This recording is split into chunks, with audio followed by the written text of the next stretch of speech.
I guess, introducing everybody. Our speaker today is going to be Earl Findley. He's been at HAAM for 60 years. I'm a HAAM operator. I'm also a HAAM operator too, but I hardly ever go. And I believe there's another gentleman right there. He's a HAAM.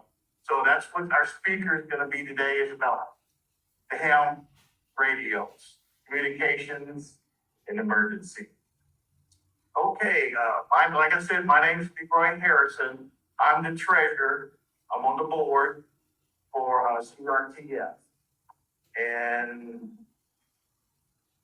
Hi, Lynn Cheney, I'm the secretary. I'm Shirley Lyman, Portland. Earl. There's Earl Findley, Vice President. Finley, And Bob Robertson, Communications. I'm Mike Catlin, I'm with Edward Jones, police, been asking me to come to a meeting, I couldn't wait. welcome, Mike. Tammy Heights Swubble with Remax, and Lynn's asked me to come. Welcome. Susan White with Woodforest National Bank, and Lynn invited us to come as well. Oh, wow. Welcome.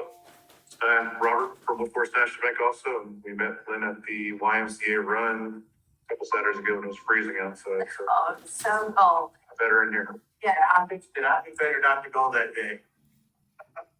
Larry Lane, HAAM Radio operator. Alan Robertson, or Web Getty, they invited us here. Well, welcome, everybody. I hope the meeting today is going to be very informative. So if you don't mind, maybe we can stand up and say the pledge to the flag. I pledge allegiance to the flag of the United States of America, and to the republic for which it stands, one nation, under God, indivisible, with liberty and justice for all. And that's the Texas flag. Flag. Pledge allegiance to thee, one state, under God, one and indivisible. So, I guess we can go ahead. Oh, I'm sorry. Oh, I forgot.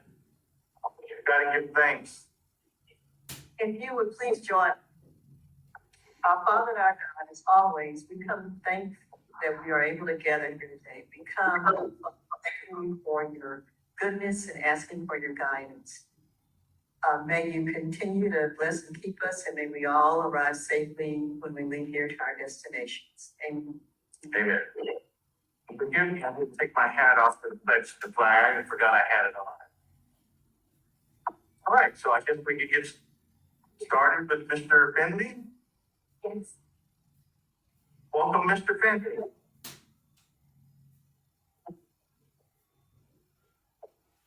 It's not that. I'm going to do a very presentation.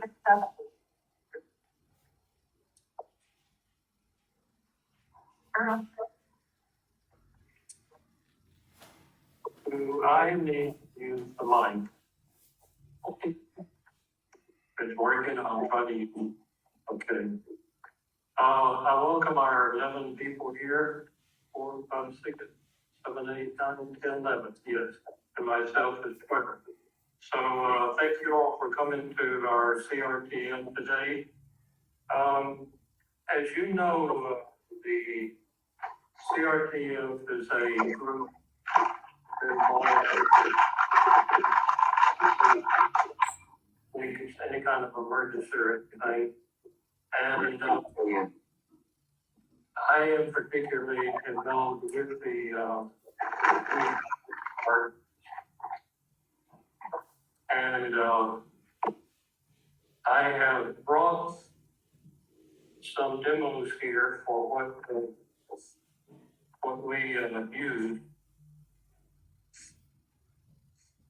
I get my computer up and going here. And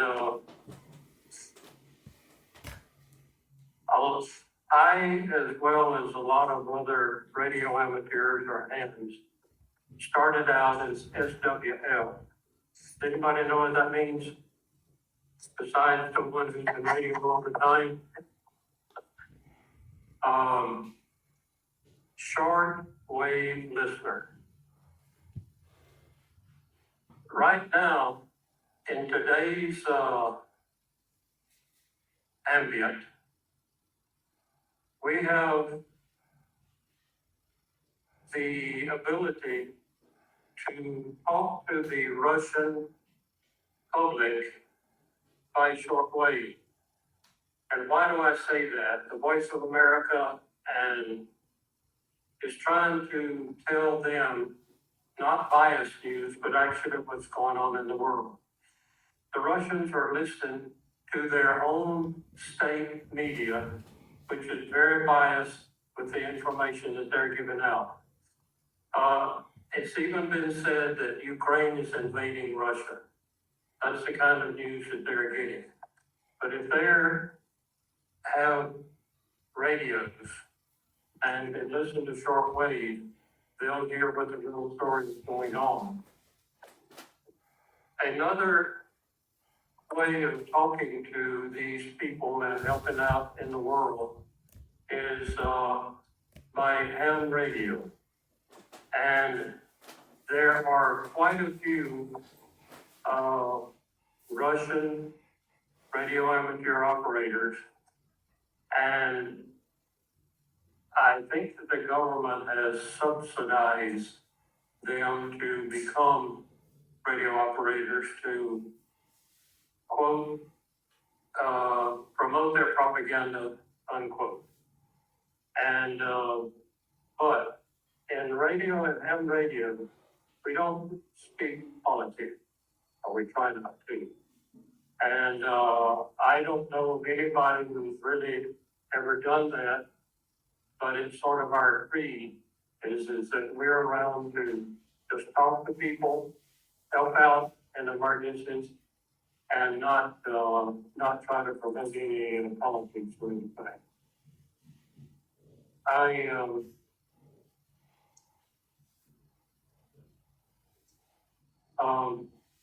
I wanted to talk a little bit about what HAAM Radio is. I have a YouTube video that I would like to show you.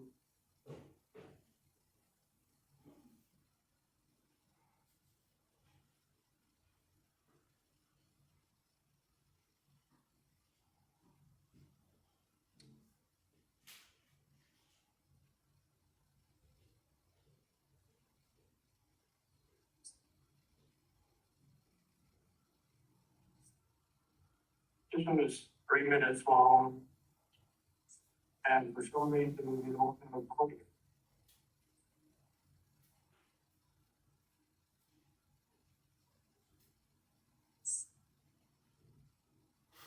And I don't know where to turn it on.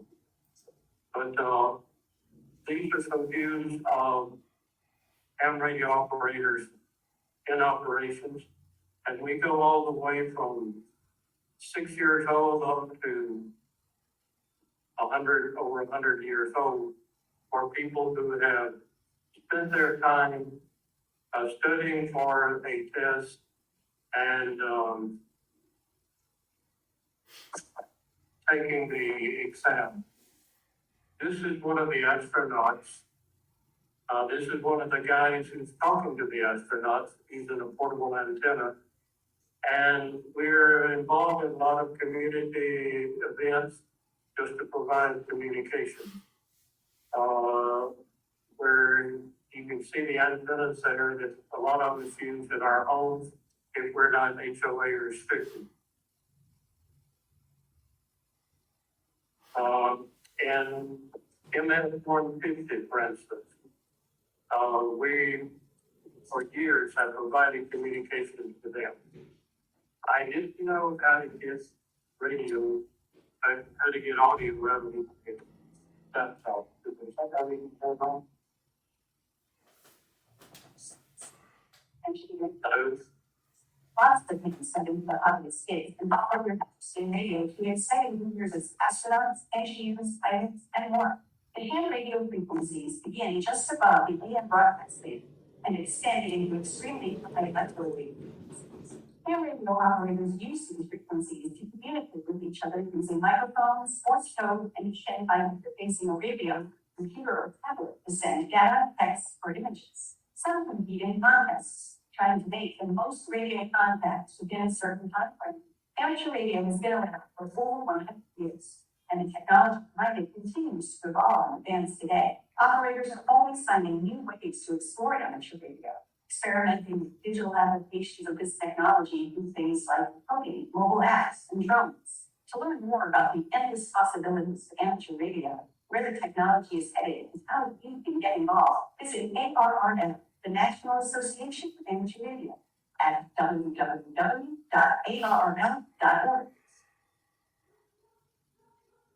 That is a short introduction to amateur radio.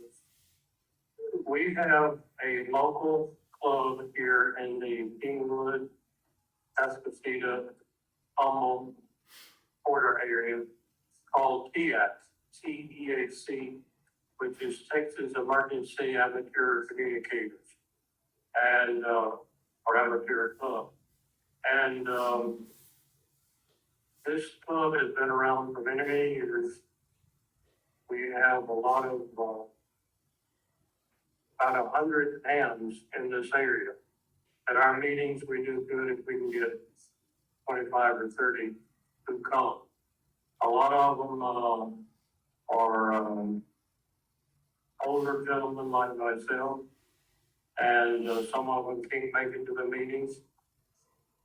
One of the events that we have every year is called a field day.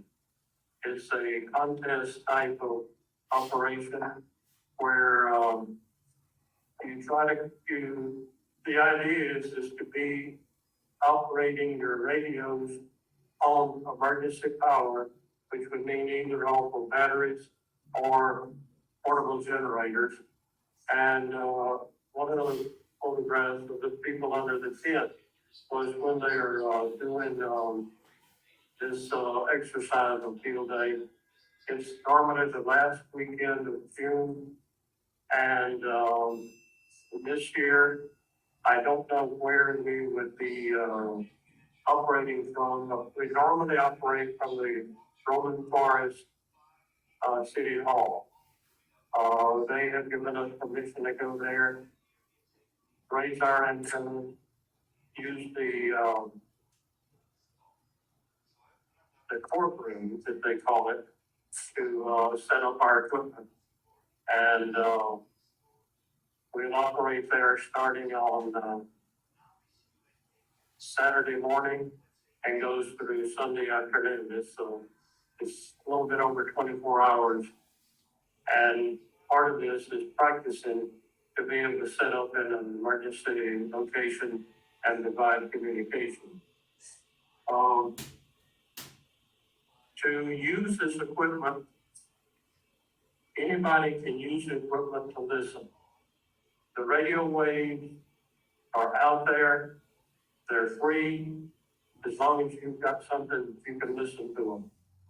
And, but if you want to become a HAAM radio operator and actually talk to people all over the world, or even locally, you need to get a license in the United States from the Federal Communications Commission. This is the same people that give licenses to the radio and TV stations that we watch and listen to every day. Let me get another thing here.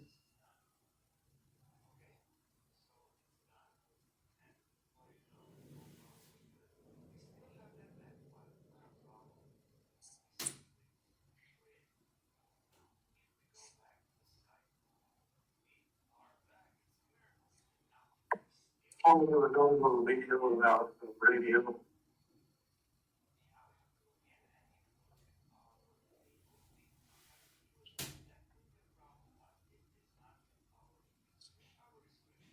We live in an age of amazing technology. But before some people, just being a consumer of the show graphic isn't enough. If you're bored with this and looking for something more exciting, why not take a trip around the world at the speed of light? Down to Kilo 8 million gold, this is my X0 Sierra Sierra whiskey. Please thank you for taking back to my QRA call. 19,000, this is out the belt, out the night, out the belt, out the night, out the The honest amateur radio takes you beyond being a mere gadget user. It challenges you by putting you in charge of technology. But always interested me in the amateur radio was always the discussion. One of the big things I think that means that they're using around the time amateur radio or single board user and what the potential lost opportunities. So we're going to be, ready, repeat. I'm on the call with multiple. This is a hobby with hundreds of different ways and taking fun. Using this simple HAAM radio transceiver and a good antenna, you can talk to other amateurs around the world, and you can do it from almost anywhere. a portable station. The radio signals you transmit around the world at the speed of light. No internet connection or mobile phone signals are needed. Just your own skill as a radio fan. I'm 11 years old and about to get published in Arts and in November. I got into amateur radio really to get a great understanding of technology. I spent so much time on my phone, on laptops, and really had no idea how to get it works. It was a really welcoming experience for me, and a really great community, and really easy to actually do. In disaster situations, when normal communications are out of action, amateur radio still gets the message through, which is why many HAAMs belong to organisations that train their members to provide emergency radio links when needed. I like the practicality of being able to send a message and learn how to get something up to someone, how they understand, and kind of making it sound. I'm very interested in being able to do the literacy, the film piece, being able to give self-reliant, in communication. I think that's really interesting.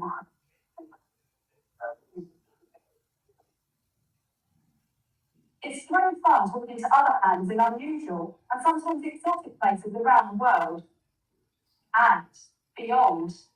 The International Space Station has HAAM radio gear on board, and there's always licensed amateurs among the crew to use it, such as Marlon Doug Wheelock. I've really enjoyed using the HAAM radio and talking to HAAM radio operators all over the world. Radio amateurs around the world also build and launch their satellites, and HAAMs anywhere can use them for space communication experiments, and of course, to chat to each other. I've also heard that it's no problem when people there's in market I like to keep it to I'm told someone say for just realization. When computers and radios come together, there's a whole bunch of new opportunities for HAAMs to connect by radio, sending text, transmitting pictures, or real-time video, even displaying data from an amateur radio satellite in orbit in the Earth. March 6 November 1950. I got started in amateur radio because I'm a third-round leader to take up a hobby that I do with my grandmothers. The interesting aspect of amateur radio is that you do learn how it works and you get to communicate with those different people, find out about different areas of the world. You learn a bit more about science and how it works, and you have a much more profound understanding of some technology that is going on all around you. In amateur radio, sport and radio fits together well too. Another very unique stuff. These guys are trying to locate hidden radio transmitters, racing against each other and the clock.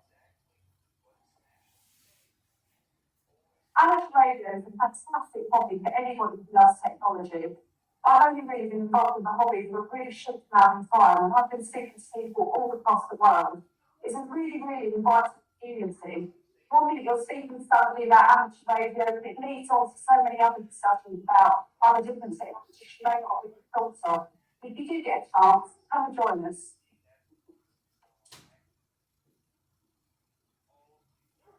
Okay, that's some of the introduction to what, the HAAM radio operators, participate in and enjoy. You all have heard of the MS-150 bike ride that happens every year. This year, I don't know if it's gonna go on or not, but we do provide communications for that from the start to the finish. And at the break points, we always have a station in each one of the break points. We also have a radio operator who rides quite often in the sat van, which is the one that rides around, picks up the riders that have gotten too tired and can't carry on. So they pick up the bicycle and then they call in to say, well, rider number 479 had to stop and we're bringing him in with his bicycle. Another place where it showed in the video, a guy standing with a mic, a little antenna in his hand, going around like this. The HAMs actually build and launch their own satellites. When I say we launch our own satellites, we're given permission by NASA or SpaceX to stick a satellite, which may not be any bigger than this right here, onto one of these space events or space launches, and it'll stay up for several years. We've got some that are actually up, they're called the Oscar satellites, that have been up for more than 20 years. And with this antenna that the guy's using, he can talk to the satellite, and the satellite will retransmit his voice and his communication to somebody else, maybe on the other side of the earth or something like that. The other way is with this equipment. I have brought them here for show and tell. This is what we call a transceiver. A transceiver is a combination of a transmitter and a receiver in one box. So you can listen, yes ma'am. Up a little while, because you're not on the microphone and they can't hear. Okay. This transceiver is the transmitter and receiver in one box. You can listen on it, or you can speak on it. This particular unit here is a unit that is supposed to have its permanent home in the Kingwood Medical Center. We set up a station there as well as Memorial Hermann. And back during Ike, we activated, and in one of the other hurricanes, we also activated. The purpose here is in case power went out or if the cells went out, cell towers, we were able to provide communication between the two hospitals to say, we've got this many beds that are unoccupied. If you have people that are hurt during the hurricane, you can bring them to our hospital, or if not, then take them over to Memorial Hermann and Humboldt. Another, besides like the bike ride, the MS-150, we have a group called ARES, A-R-E-S, Amateur Radio Emergency Service.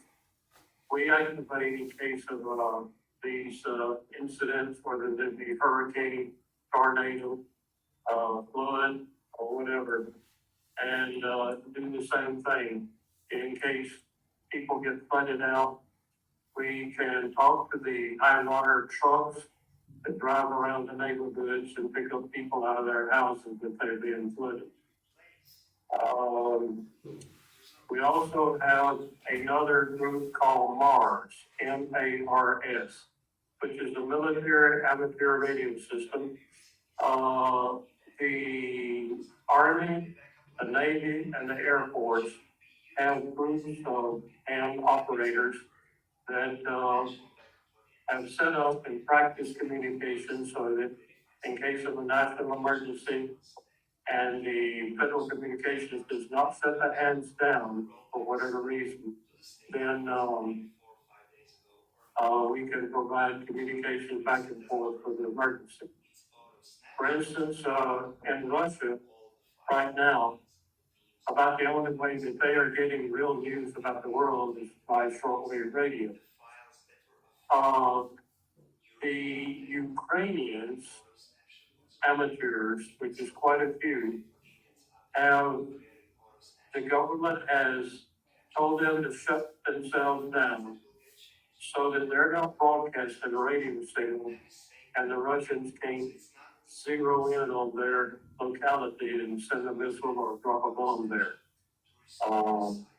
It's too bad that we get affected by politics as much that people don't want to carry on with their hobby.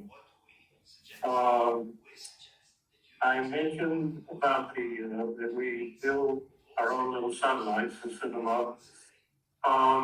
Another thing, I don't know if you remember in the video, the guy walking around with a little antenna in his hand could be doing one or two things. He could be talking or trying to communicate with the satellite as it's flying over. We have one particular guy in our radio club who is a big satellite enthusiast. He has worked on the actual satellites that they're sending up, and he will stand at some of our radio meetings outside either before or after, and he will know when the satellite's passing over, and he can take his little antenna like this and talk to someone here in Texas to California or wherever the satellite is going over. He can do that. The other thing that I wanted to mention was a lot of HAMs are like me. They started off in the Boy Scouts or back around that time. And what Leroy said about 60 years, he was not supposed to say 60, he was supposed to say something like 30 or 40, but I have been around for a while. And one of the things that we like to do is to talk to DX. DX is abbreviation for distance. And depending on the type of antenna that you have, you can have a simple, what we call a long wire, which is just a piece of wire going from the radio out the window up to the tree, or we can use directional antennas, which can be fixed on the ground. And like at my home in South Carolina, I have one of these. I have 4 telephone poles, and I have the wire going between those in the form of what we call a rhombic. The 2 diamonds opened up, and these are directional antennas that work very good for working to foreign stations. And there's a lot of awards that are given for what the individual amateur can participate in or join or try to get the awards. And one of the awards is for working a lot of the foreign stations.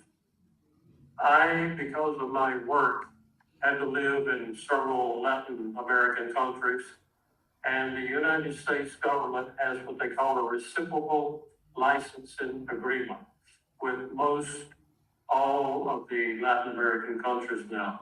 So if you're down there for an extended stay, either working on a project or living there, you, by the reciprocal licensing, you can get permission to operate your radio from this location. I have done that from Trinidad when I lived in Trinidad. I have done that from Colombia. I've done it from Venezuela. I've done it from Peru. radio. I've done it from Argentina. And, it's just, if normally you can take your radio into the country, you may have to register it with customs when you go in and then show that you're bringing it out because they don't want people bringing them in and selling them to them. But, I have a little booklet here that I'm just gonna pass around that to confirm our contacts between myself and anybody else wherever they are, and to be able to get an award, I need a legal document showing that I did make this contact, and we call those QSL cards. I don't remember where the QSL abbreviation comes from, but I'm going to pass this around, and you can look at some of the first one is when I was in Trinidad.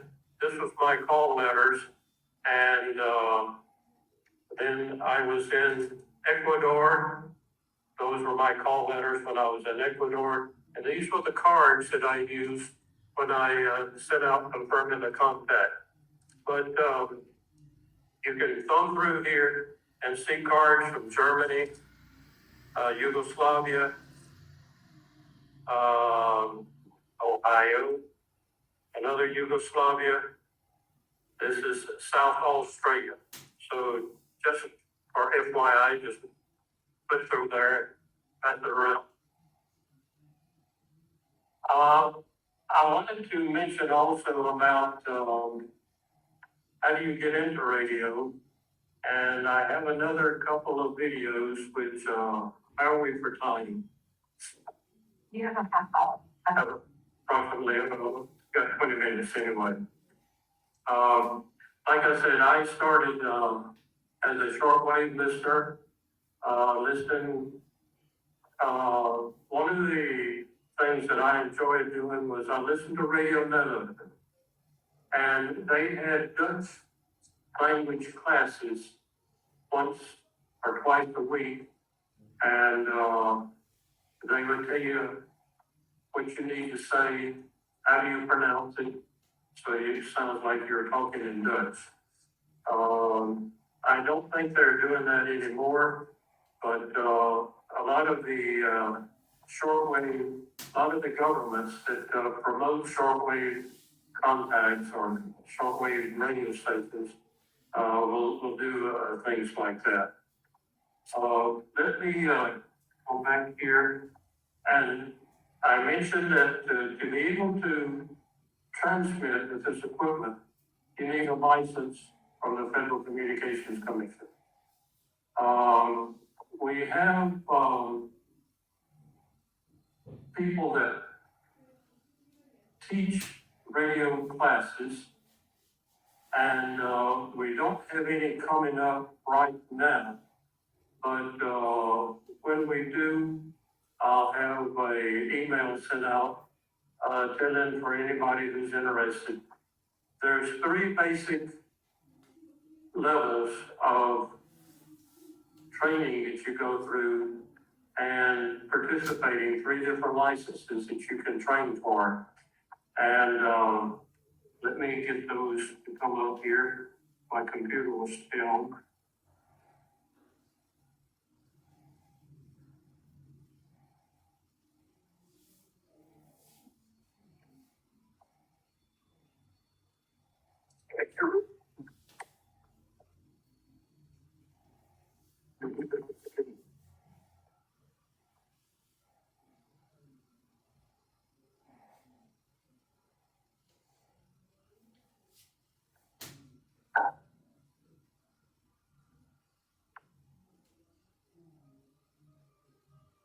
Just briefly to go through another presentation on what is amateur radio.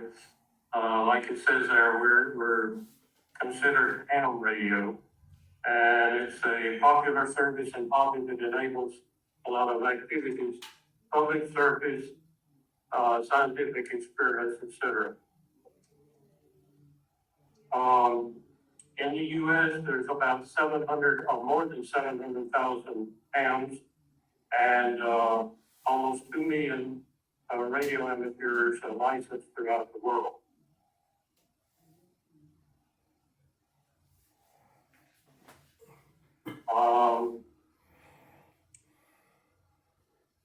Most of the space flights have at least one radio amateur on board, and people like to try to communicate with them just to say hi. One of the things that they do is talk to the radio clubs that are at the elementary and the high schools, and they let the school students ask them questions about what are they doing, are they growing rats in space, are they growing seeds in space or something like that, and give them an idea of the type of experiments they're doing. And of course, one of the biggest things for the HAAMs is what they call the public service. And we have people like will set up a station in a van and take it out to where the event is being promoted or where it's happening. If it's in a disaster, or even if it's like in the MS-150, we'll set up a van and it'll be like the central point of communication. Community events I mentioned was if the county fairs or parades or something like that, they enlist the HAAMs to be able to provide communication. If somebody fell down when they were going, we need the medical team to come out and help this person or something. Getting licensed, I'm going to go over that in just a minute. And it says you need to have a basic knowledge of the principle of electricity, radio technology, and operating rules. That's very simple. The schools and the radio clubs will have classes about where people can understand about it. One of the other things that we do is if we're doing a disaster event or something, and it may not have power there, we use solar panels to charge batteries so that all of these radios will work off of 12-volt batteries, off of your car battery, or you have a power supply which you can plug into the wall and use that when you're using it at your home or wherever you have the radio set up. One of the big things I mentioned was contests. There, just last weekend, the American Radio Relay League had a contest where it was a worldwide contest about where you tried to speak to as many people in different parts of the world. You record that, you send your log of those contacts in to them, and you can get awards or. And that's basically just to confirm that you spoke to this person. There's basically three ways of communicating these days: is by voice, by CW, which is called continuous wave. That's like you're sending Morse code, and you send the Morse code to other places in the world. And on those Qsl cards that I passed around, it says the mode that you use. It could be SSB, single sideband, CW, which would be Morse code, or AM, which would be amplitude modulation or phone contact. This is the picture of a station that's using a directional antenna. The antenna can be mounted on a permanent mast or portable mast that they take out to the site. Our radio club here had one of the HAAMs had a tandem axle trailer, and that he loaned us every year, and we could mount the mast in the back of the trailer, drive out to wherever we were doing the contact the operating from, raise up the mast and put an antenna on top of it, just like here.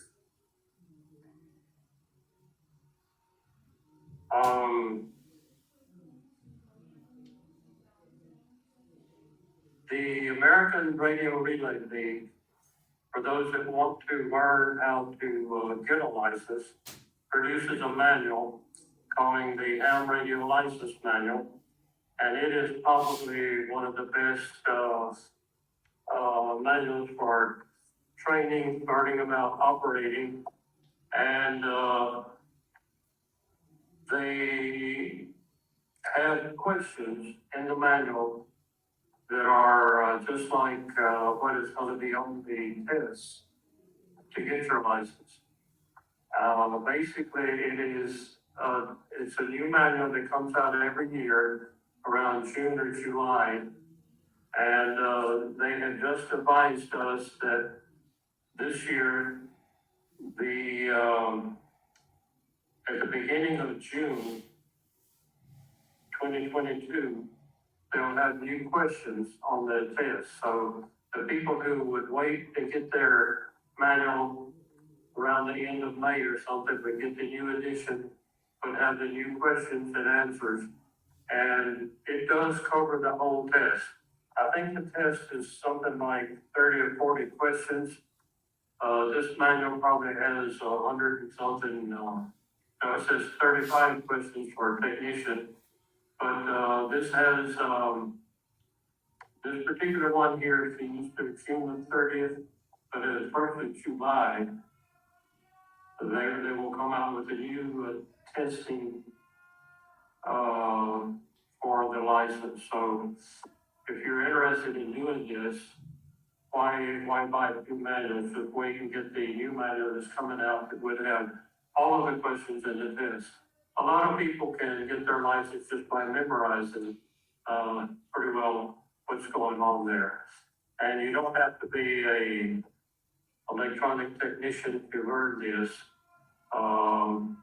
It's pretty basic and goes through all of the questions that would be there. I have,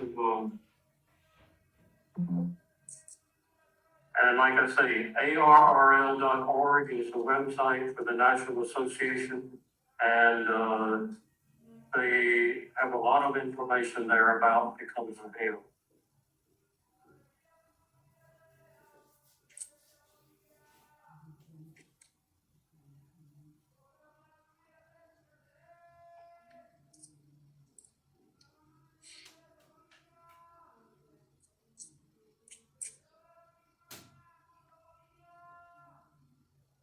I don't know if any of you all have ever seen what's these three pieces of paper are on the top.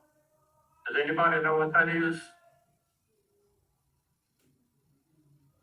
It's called International IRC, International Reply Coupon. What it is these cards that I pass around, this little album, you want to exchange those with other people. So if I want to send a card to South Africa that I have communicated with the South African, I can maybe put $2 on a card, a postal card that costs 10 cents to produce, and send it to South Africa. I really want the confirmation from him to come back to me, and I don't know if he's willing to pay $2 of postage to send me just a postcard.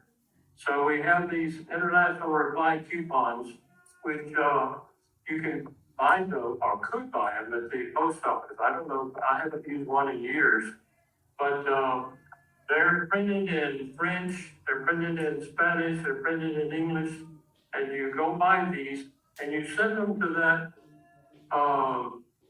HAAM in South Africa and say, I'm sending you a coupon that you can go to your local post office and exchange for stamps to send me back my card.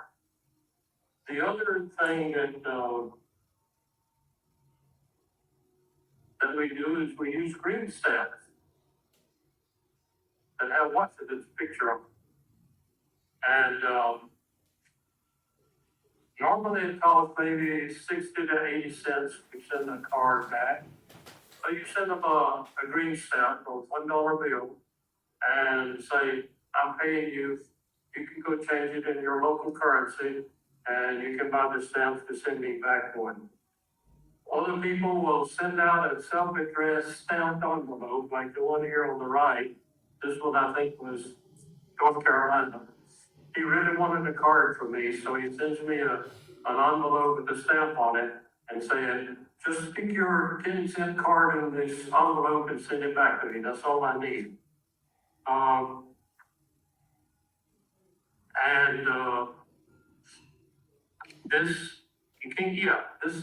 There's a letter on the left-hand side where they sent me this dollar bill.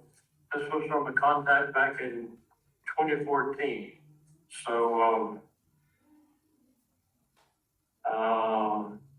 people now have gone and made what they call log of the world, LOW.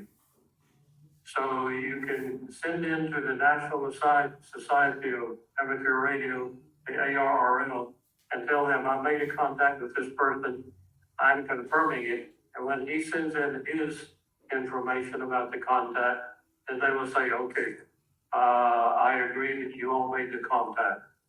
And that's where, that's the idea, to be able to exchange and carry on that way. Let me show one other thing here is,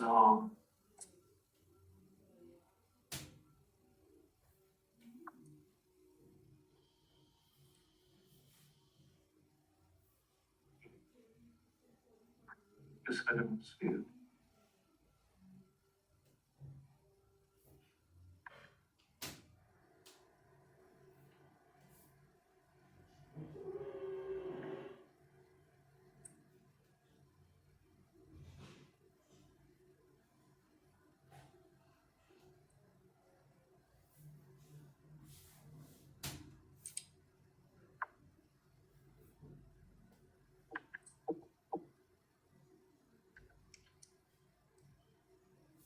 When we go out to an event and need to operate portable, here's just a little box purchased at Home Depot, a plastic box. We can put our radio in there and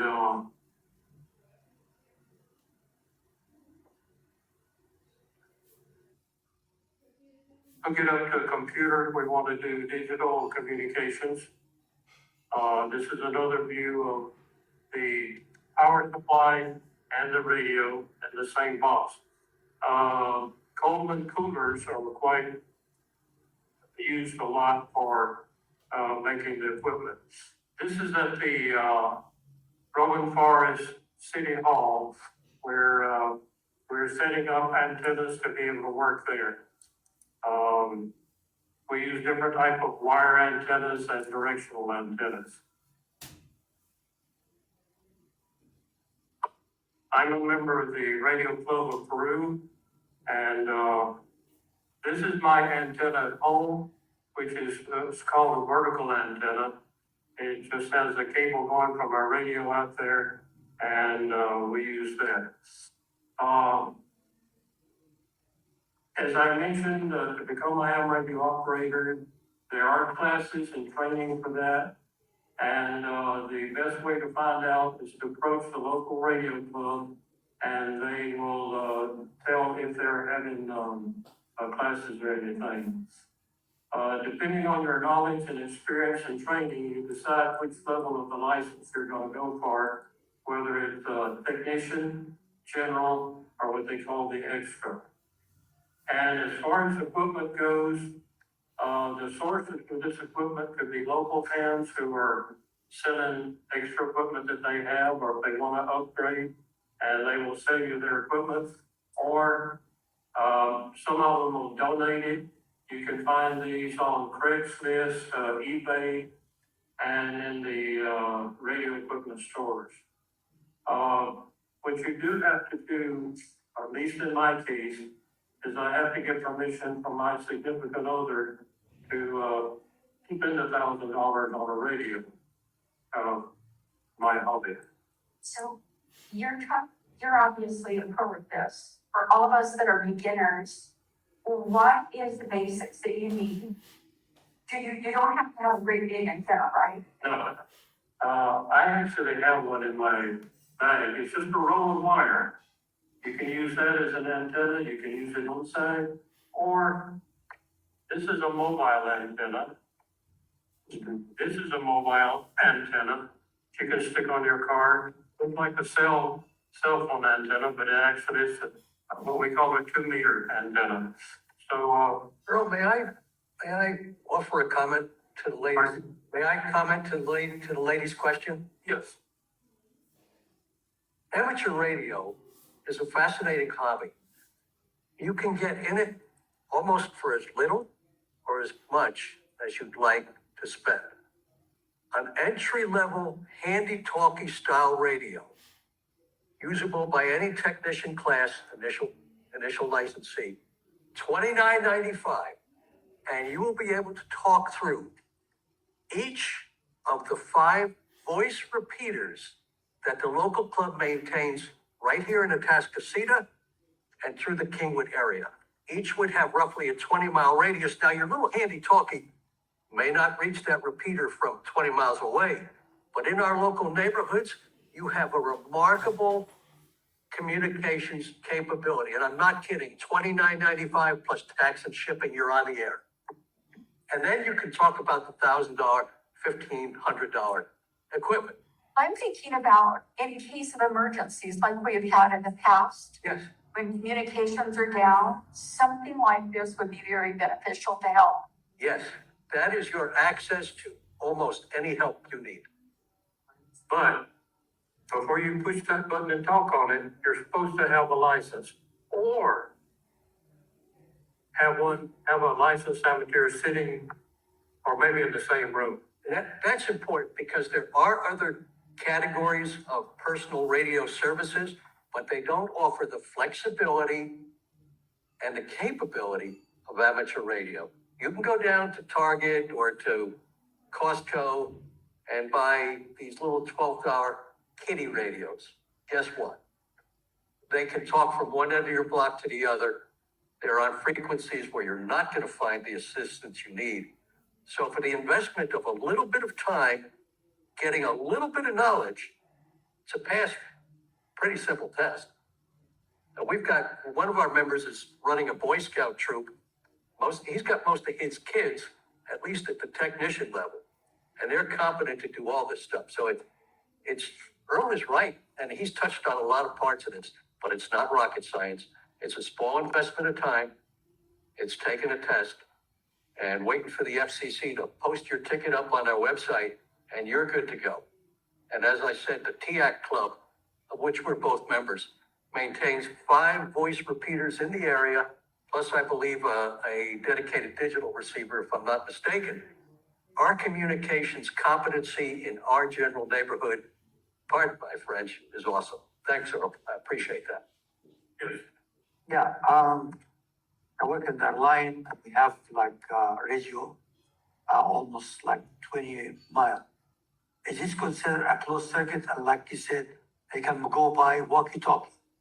But if you have to have a clear frequency in the same channel, we talk like go places, hiking, whatever, you can get a walkie-talkie or the radio. What's the difference between a walkie-talkie and open signal radio? This little radio is 3 watts. This will talk from here to the repeater. This radio is either 5 or 8 watts. We'll talk a little bit further. If there's a repeater here in Humboldt, this may talk to one up in Porter or something like that further away. These equipment can be used to talk all over the world because they're 100 watts or more. And if you have what's called a technician license, you can work on the frequencies that these work on, but you can't use all of the frequencies that radio is available on. depending on where you want to talk and how you want to talk. Or you can go do, like he says, go to Qsl or someplace and buy what they call, FRS, which is Family radio service, Family Radio Service. low powered, no license, no capability.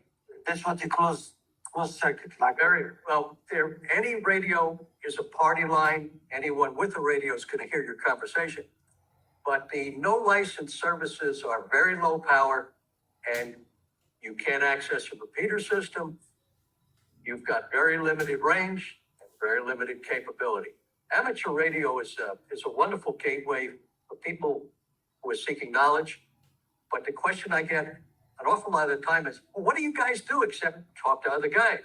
Yeah. Well, we do show up when there's a night, when there's a hobby, and when that cell phone tower that you thought was gonna be running forever, it's under 10 foot of water and the whole thing shorted out, or whatever happened. Competence, capability, and you know what? It gives me a level of comfort to know that from my house, I can pick up one of several radios, and I know that all or most of our local repeaters are gonna be operating. Several have backup power, they'll stay on the air, and I can reach out and touch somebody who can get me the help I need. That's where I come down. When you mean repeater, that somebody can listen to my signal, like for example, if you are emergency, somebody can pick up the Yes, sir. signal and respond to me. Yes, sir. The typical, without getting into a lot of not stuff that we don't need to get into, from one of those small radios, the signal goes out, it's received by a repeater unit, which rebroadcasts it with a stronger signal, giving it a bigger area. More people will hear your call and get back with whatever you need. Or you can get a license. Typically, our local club will offer classes and the tests.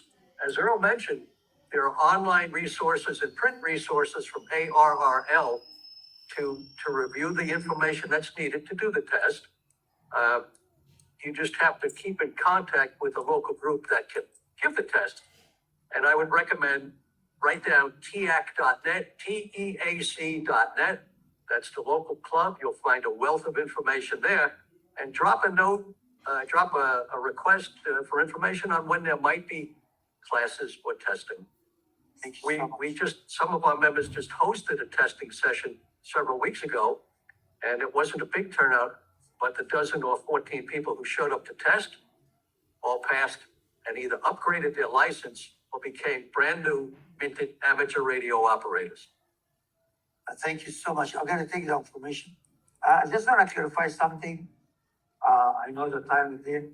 Everybody, I have a landline, and everybody say, oh, I'm relying to landline. Landline, telephone. Yeah. To save any, electricity outage, you can connect.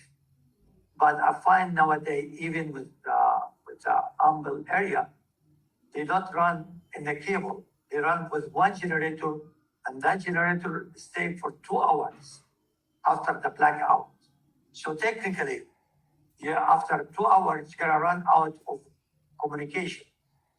So I get that one. You do rely with that one, with that radio. Well, most of us have a car battery someplace to where we can hook up or drive this car close to the house. With this one And here. hook up with these, or even one of those little radios. You can charge those from your car also with a cigarette plug. But not the walkie-talkie. Yes, It's different. with the walkie-talkie. Oh. What am I doing here? I'm rag chewing. Mr. Leroy will tell you what rag chewing is. For Cheryl? Oh my goodness, you all have been HAMs more than 2 days and you don't know what rag chewing is? Rag chewing is just sitting back like I am right there and talking to anybody, just talking about anything except politics. So that's what we do. Anyway, I want to thank you all for coming today. I have been doing this for 60 years. That's the reason my voice is going out. I've been doing too much actually. Lessons. But thank you all for coming and we'll do it and bring your friends to the next, April meeting. Is Lynn Cheney able to hear this? Lynn, can you hear me? This is Bruce Olson on the electronic hookup. Can you hear me? Yes. Real well. I'm with the Tribune newspaper, and I had 3 questions, very quick questions of Mr. Findley. One, does he know where the term ham comes from? Because everybody in the world uses it, has forever, but I've never heard a true story that I have confidence in of what HAM came from as a name. Second one is, it seems like when I was growing up, my neighbor had a ham place, and he had to know Morse code. Do you have to have Morse code on the test? And 3, what are the costs of the licenses? What are the costs for the license? The cost of the license, I think, is $15. And what does HAM stand for? I looked that up. I was actually going to explain that, but HAM is just it's like abbreviation for amateur radio operator. Okay. And what about Morse code? I mean, do you have to? When I started off, Don't know that. when I started off years ago, they had 3 license: novice, technician, advanced, and extra. And to be a novice, you had to learn Morse code. But I'm talking more than 20 years ago. I think it was around 2000. They no longer require the Morse code.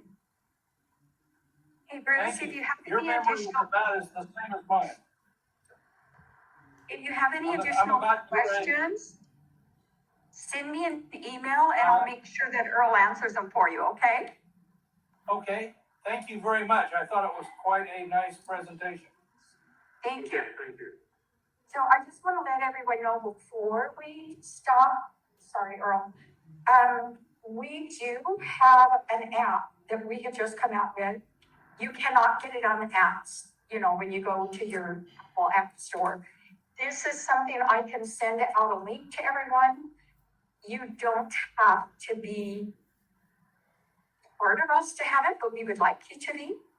And what this app is all about is in a time of an emergency, we want people on there that have what they have available to help the community out. In the Robertsons, if they have 2 things of water that they can hand out, they would go on there, they're part of it, they can put that they have 2 containers of water. Or if someone else has a need, you would also go on. Right now, if you load it, it doesn't have the needs on there because we're not in an emergency. But in an emergency, it would have the need category, and you can put that on your app, and then you can connect the 2. Where if you have a need, you can look and see who has what you need. That's supply. And it's the whole purpose of it is to connect people who have something and people who need something. Because as we all know, sometimes the American Red Cross or the others, they do not get here the next day. Or FEMA. Or FEMA or anyone else, we need to help each other. So that is the purpose of the app. So if your name is on our list today, please, if it isn't, be sure and put your name and your email where I can send you out some information. And when you go on to our website, crtf.org, right there on the very front is where you can get a partnership form and fill it out. It doesn't cost you anything, but it does mean that you are committed to helping our community in a time of emergency. That's what we're all about. So the other thing in April, we have our speaker is going to be Rob with the Cajun Navy. He's agreed to come. So I look forward to everyone being here And again, if you have any questions, there's a place on our website where you can get a hold of us, and it will usually send me an email real fast. And then we have to get back.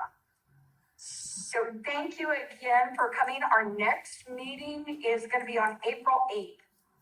So I look forward to everyone being here. Thank you. Thank you. Thank you, Matt.